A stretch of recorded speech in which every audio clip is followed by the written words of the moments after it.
오늘은 마태복음 9장 14절로 17절 말씀, 새 포도주는 새 부대에 라는 말씀으로 함께 은혜를 나누겠습니다. 먼저 주여 말씀하옵소서 같이 하겠습니다. 주여 말씀하옵소서 주의 종이 듣겠나이다. 아멘. 주의 음성이 들리는 복된 시간이 되시기를 바랍니다. 오늘 본문 말씀은 요한의 제자들이 예수님께 찾아와가지고 우리와 바리새인들은 금식하는데 왜 예수님의 제자들은 금식하지 않습니까? 라고 하면서 예수님과 금식에 대한 논쟁이 있었습니다.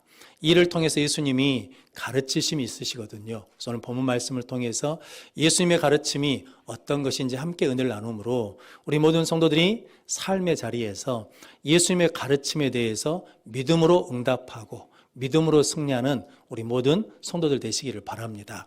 새 포도주는 새 부대에 첫 번째는 우리는 제품이 아니라 작품입니다. 오늘 15절 말씀 같이 읽겠습니다. 예수께서 그들에게 이르시되 혼인집 손님들이 신랑과 함께 있을 동안에 슬퍼할 수 있느냐? 그러나 신랑을 빼앗길 날이 이르리니 그때에는 금식할 것이니라. 아멘.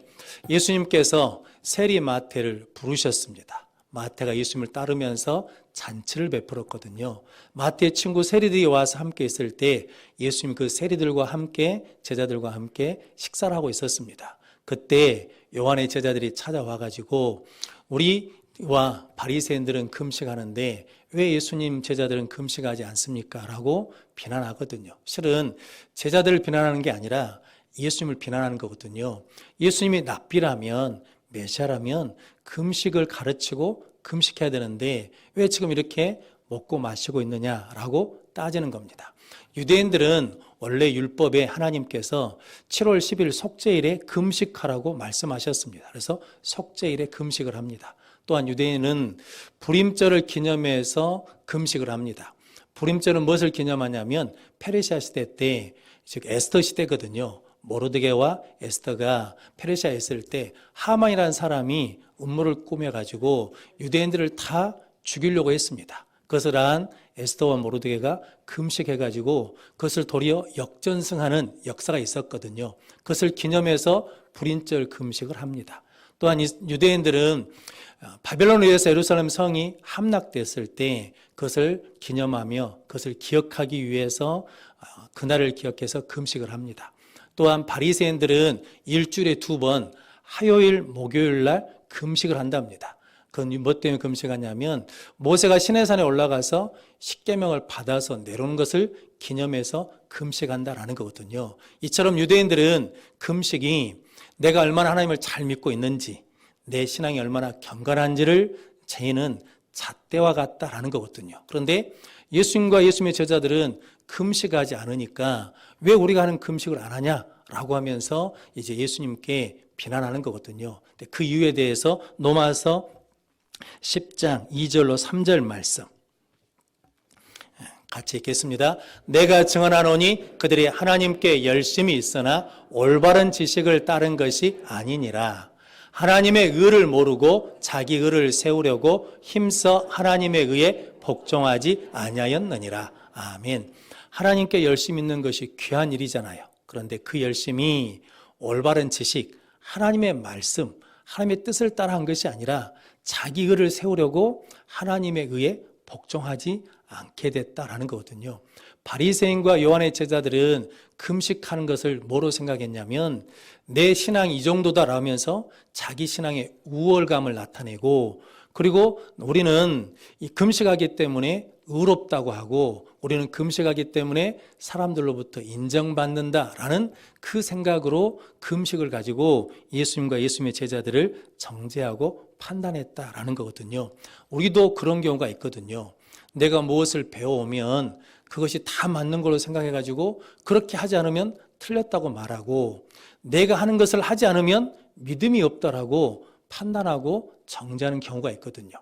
그리스 신화에 프로크루스테스의 침대라는 게 있거든요.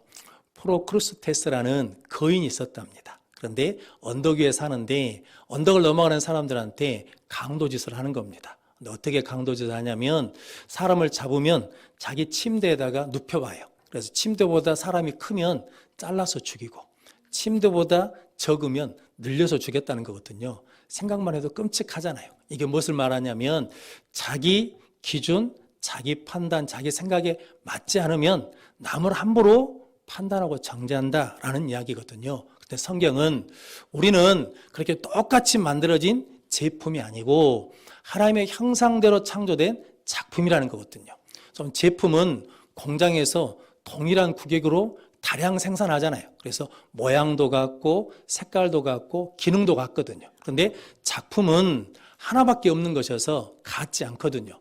다르고 세상에 하나밖에 없기 때문에 더 가치가 있는 거거든요. 그래서 에베소서 2장 10절 말씀 같이 읽겠습니다. 우리는 그가 만드신 바라 그리스도 예수 안에서 선한 일을 위하여 지으심을 받은 자니 이 일은 하나님이 전에 예비하사 우리로 그 가운데서 행하게 하려 하심이라. 아멘. 우리는 그가 만드신 바라. 이 말이 뭐냐면 하나님의 걸작품이다라는 거거든요. 우리는 하나님의 형상대로 창조되었습니다. 그래서 하나님의 작품이거든요. 세계 인구가 70억이라고 그러는데 그 70억 인구 중에 똑같은 사람이 없습니다. 쌍둥이가 얼굴은 같아도 그의 성격, 그 다음에 성질, 기질 이런 것들은 다 다르거든요. 좋아하고 싫어하는 것이 다르거든요. 부모가 자식을 낳아도 내 몸에서 나온 자식도 부모와 다르거든요.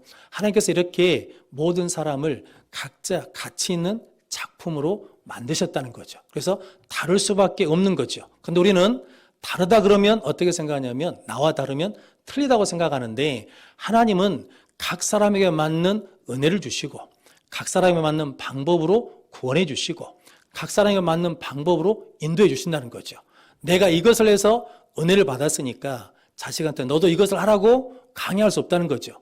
나는 그것으로 은혜를 받았지만 자식은 다른 방법으로 하나님이 은혜를 주시기 때문이거든요. 그래서 다른 것은 틀린 것이 아니고 다른 것은 하나님이 우리를 다양하게 풍성하게 은혜를 주시기 위한 은혜다라는 거거든요. 성도 여러분, 우리는 제품이 아니거든요. 똑같아야 되는 것이 아니라 우리는 하나님의 작품이다라는 거죠.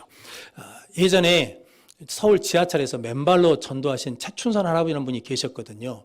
추운 겨울에도 맨발로 전도를 하십니다. 이분이 맨발로 전도하시니까 그것을 찍은 PD가 자식들이 보면 이것을 뭐라고 말하지 않습니까? 라고 했더니 그 어르신이 이렇게 말씀했거든요.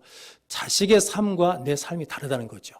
각자 사명이 다르고 각자 부르심이 다르다라는 거죠. 자식은 자식의 부르심대로, 나는 나의 부르심대로 사는 것이다 라고 고백을 하였습니다. 그럼 성도 여러분, 여러분들이 다른 것은 틀린 것이 아니고 다른 것은 하나님께서 다양한 풍성한 은혜를 주시기 위한 은혜인 것을 깨닫고 내가 하나님의 작품인 것처럼 다른 사람도 하나님의 작품으로 볼 수 있는 믿음의 눈, 은혜의 눈을 갖는 성도들 되시기를 바랍니다. 그래서 로마서 15장 1절 2절 말씀 같이 읽겠습니다. 믿음이 강한 우리는 마땅히 믿음이 약한 자의 약점을 담당하고 자기를 기쁘게 하지 아니할 것이라. 우리 각 사람이 이웃을 기쁘게 하되 선을 이루고 덕을 세우도록 할지니라. 아멘. 믿음이 강한 사람은 믿음이 약한 사람의 약점을 뭐라는 겁니까?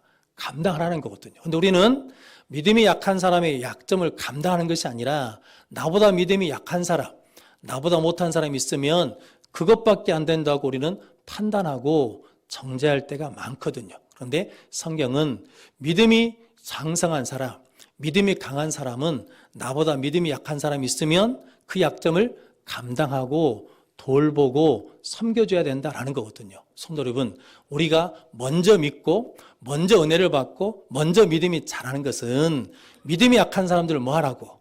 돌보라고, 섬기라고 주신 은혜이며 사명인 줄로 믿습니다. 그 은혜를 우리는 우리 모든 성도들 되시기를 바랍니다. 그러면서 오늘 15절 말씀에 예수님께서 혼인집 손님들이 신랑과 함께 있을 때 슬퍼하겠느냐, 금식하겠느냐, 그런데 신랑을 잃어버릴 때가 온다는 거지요. 그때 금식할 것이다 라고 말씀합니다.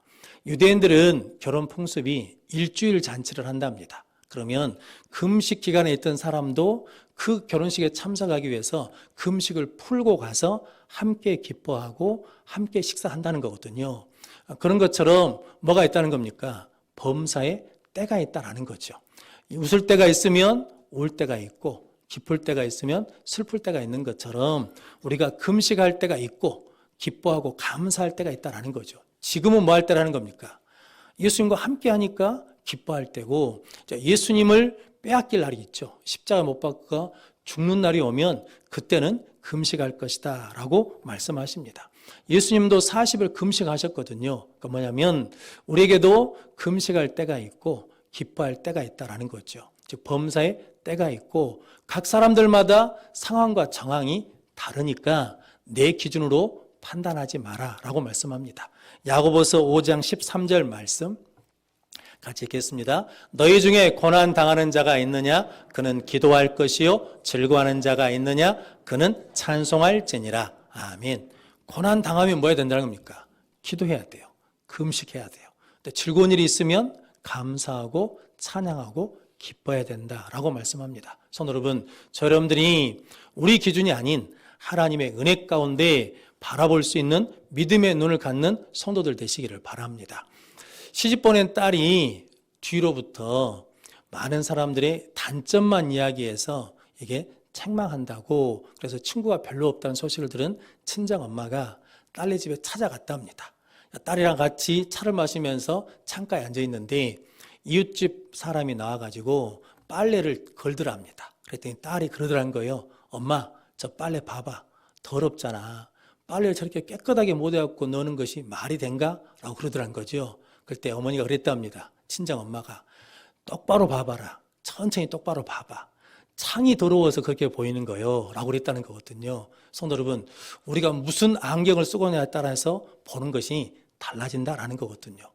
자기 기준을 가지고 보면 자기 판단하게 돼 있다는 거죠. 그런데 그것을 우리가 극복하고 이기기 위해서 자기를 자랑하지 않고 계속해서 예수를 자랑하면 예수 안경을 쓰고 믿음으로 보는 역사가 일어날 줄로 믿습니다. 그래서 오늘 예수님께서 나하고 다르다고 해서 틀린 것이 아니고 우리는 하나님의 작품이고 범사의 때가 있으니까 하나님의 눈으로, 예수님의 눈으로, 믿음의 눈으로 바라보라고 말씀하십니다. 그날 우리는 우리 모든 성도들이 되시기를 바랍니다. 새 포도주는 새 부대, 두 번째는 우리는 새 부대가 되어야 합니다. 오늘 17절 말씀 같이 읽겠습니다. 새 포도주를 낡은 가죽 부대에 넣지 아니하나니 그렇게 하면 부대가 터져 포도주도 쏟아지고 부대도 버리게 됨이라. 새 포도주는 새 부대에 넣어야 둘이 다 보존되느니라. 아멘. 예수님께서 요한의 제자들과 바리새인들에게 두 가지 비유를 말씀해 주시거든요. 16절 말씀에는 생배 조각을 낡은 옷에 붙이지 않는다는 거죠. 왜냐하면 생배 조각을 낡은 옷에 붙이면 그것이 당기여서 오히려 헤어짐이 더해진다라고 말씀합니다.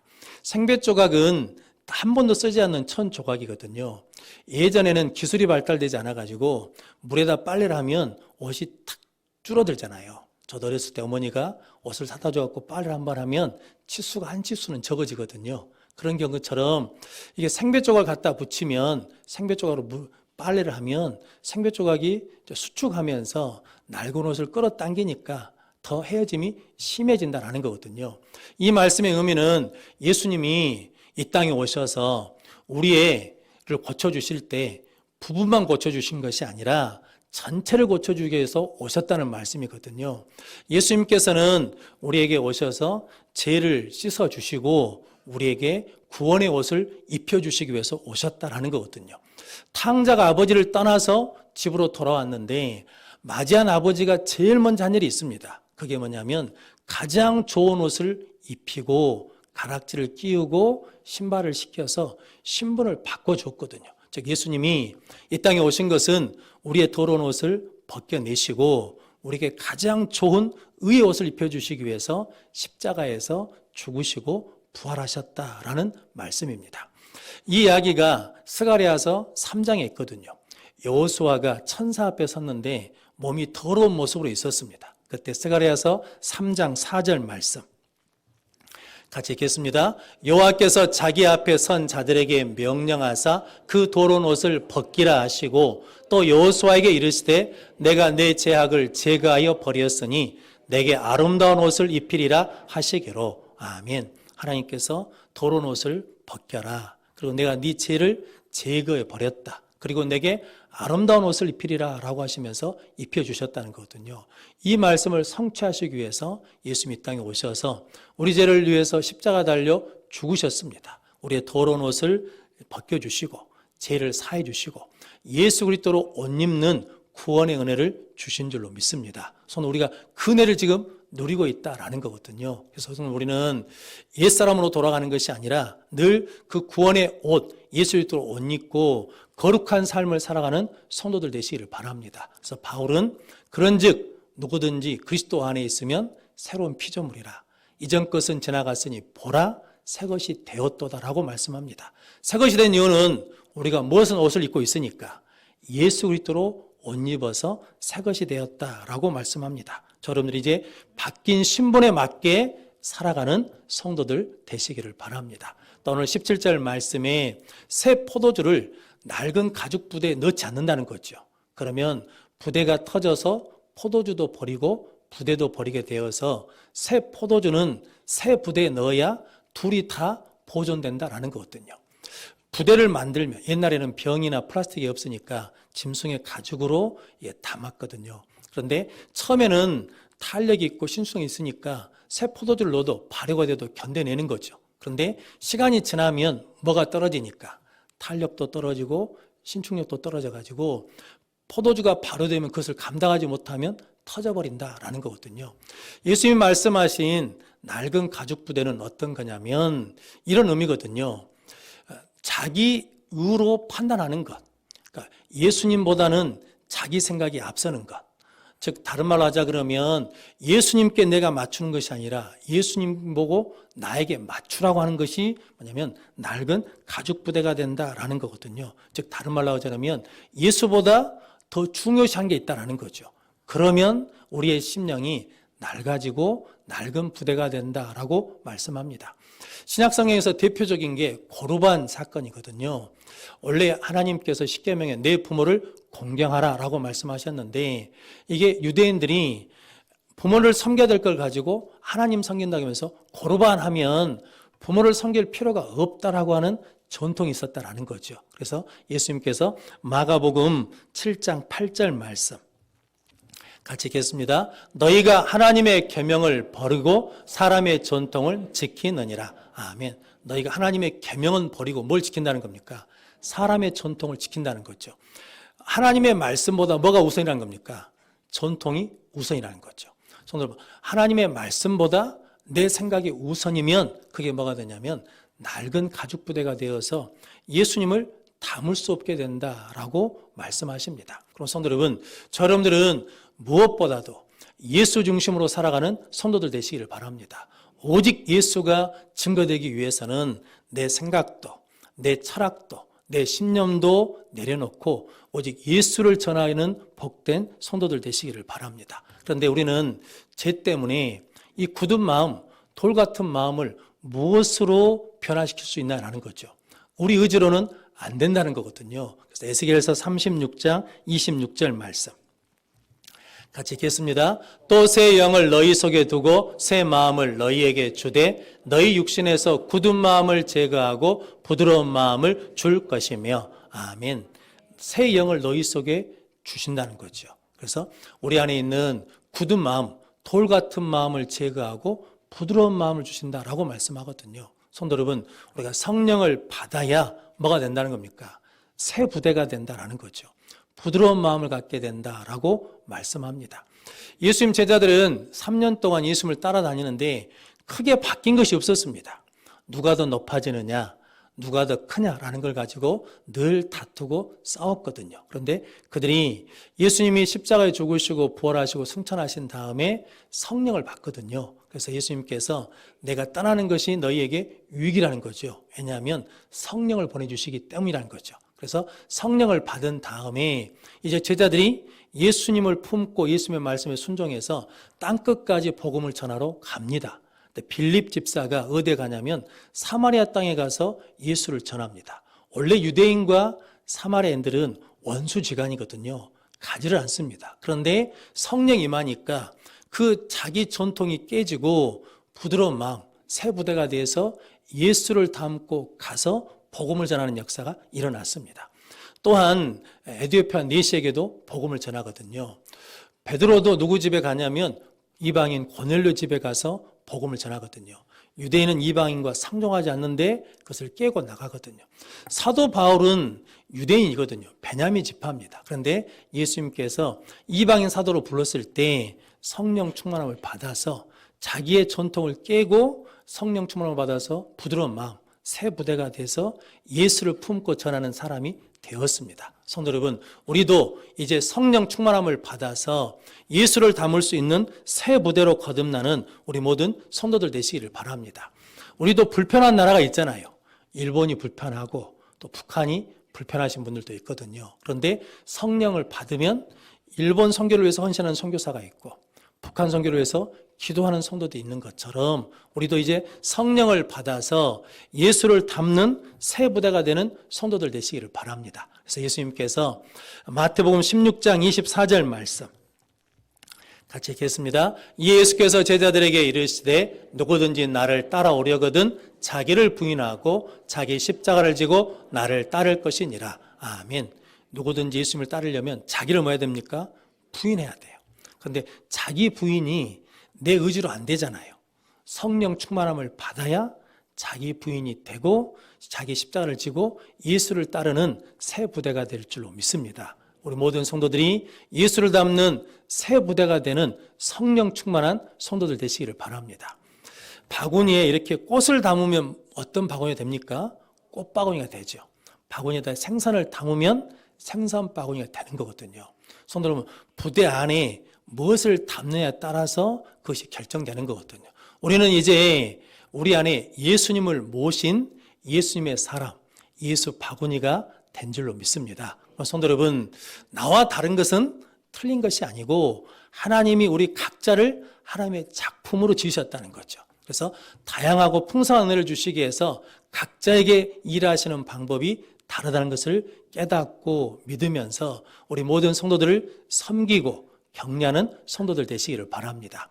또한 우리는 예수 그리스도로 옷 입은 사람이 되었으니 이제 거룩한 삶을 살고 날마다 성령 충만함을 구해서 예수를 담는 새 부대가 되어서 우리 성도들이 가는 곳마다 예수 향기 드러나고 복음의 능력이 나타나는 일을 감당하는 교회와 성도들이 되시기를 주님의 이름으로 축원합니다. 기도하겠습니다.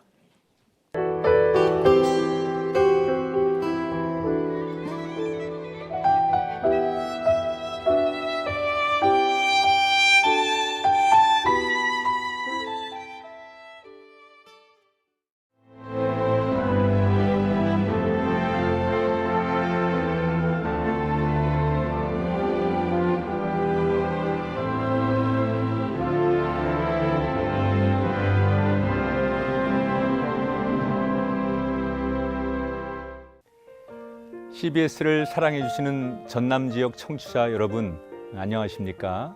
CBS 재단 이사장 꿈의 교회 김학중 목사입니다. 여러분의 사랑과 관심 덕분에 전남 CBS가 순천시 장천동에 새로운 사옥을 마련하게 됐습니다. 이 방송국 사옥이라는 것은 단순히 건물을 짓는 의미에 지나지 않습니다. 전남 지역 복음 전파와 특별히 다음 세대를 위한 미래 비전을 세우는 일입니다.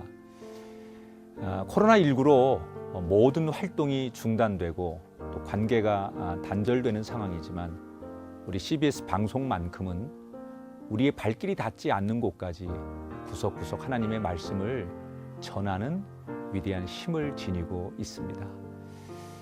이 방송이 믿음의 반석 위에 굳건히 세워질 수 있도록 여러분들께서 벽돌 한 장 한 장씩 쌓아가는 마음으로 전남 CBS를 위해 후원해 주시고 기도해 주시기를 간곡히 부탁드립니다.